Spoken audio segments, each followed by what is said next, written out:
Doctor Yasmin Rashid صاحبہ کا وہ خط جو ہے وہ اس قوم کے نام ہے، اور وہ سیدھی سیدھی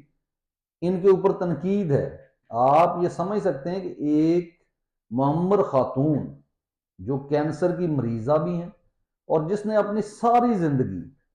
اس قوم کے لیے خدمت کی، اس قوم کی خدمت کی، ان قوم کے مریضوں کی دیکھ بھال کی، وہ آج جیل میں ہے۔ لیکن دوسری طرف ایک ایسی عورت جس نے اپنے باپ کو پوری جہان میں بدنام کیا، جس کا میرٹ نہیں آیا میڈیکل کالج کا، تو اس نے جو ہے اپنے باپ کو اس چیز پہ مجبور کیا کہ وہ جو ہے انٹرفیئر کرے، اور اس کو داخلہ دلوایا گیا۔ لیکن یہ اتنی نالائق تھی کہ اس کے باوجود یہ کامیاب نہ ہو سکی۔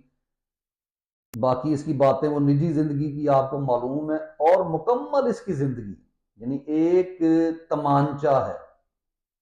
ان پٹواریوں کے منہ پر۔ لیکن یہ پٹواری آپ کو کہتے نظر آئیں گے